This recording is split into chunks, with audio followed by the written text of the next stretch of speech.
नमस्कार, मी पंजाब पर्यंत म्हणजे 1 ऑगस्ट पर्यंत जळगाव जिल्हा, धुळे जिल्हा, नंदुरबार जिल्हा, नाशिक, कळवण, त्याच्यानंतर अहिल्यानगरचा काही भाग, इकडे वैजापूर ह्या भागामध्ये म्हणजे आणखीन 2 दिवस म्हणजे थोडा भाग बदलत विखुरलेला स्वरूपाचा पाऊस पडणार आहे.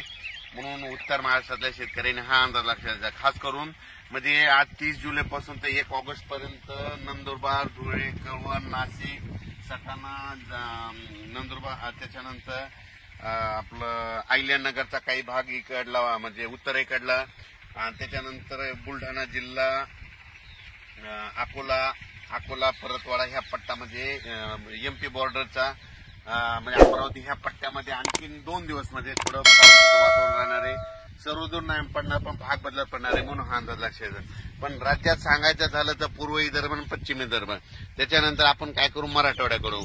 मराठवाड्यामध्ये परभणी जिल्हा, हिंगोली जिल्हा, लातूर जिल्हा, नांदेड जिल्हा, वाशिम, त्याच्यानंतर बीड जिल्हा, धाराशिव जिल्हा, सोलापूर जिल्हा या भागामध्ये आणखीन आजच्या दिवस थोडं वातावरण राहणार आहे. मात्र 1 तारखेला मात्र मराठवाड्यात ठिकठिकाणी असं चांगलं 1 ऑगस्टला सूर्यदर्शन घडणार आहे म्हणून हा अंदाज लक्षात घ्यायचा. त्याच्यानंतर आपण वळू पश्चिम महाराष्ट्राकडे. पश्चिम महाराष्ट्राकडे देखील आज आणि उद्याचे दिवस सरी त्या चालूच राहतील. पण 2 तारखेपासून तिकडल्यामध्ये पश्चिम महाराष्ट्राकडे 2 ऑगस्ट पासून तिकडे देखील चांगलं सूर्यदर्शन होणार आहे म्हणून डाळिंब शेतकऱ्यासाठी आनंदाची बातमी, म्हणून द्राक्ष शेतकऱ्यासाठी आनंदाची बातमी.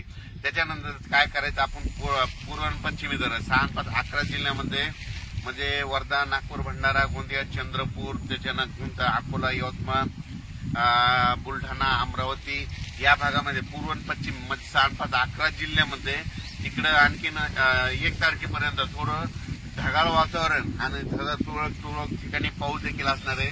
पण 2 तारखेला मात्र चांगला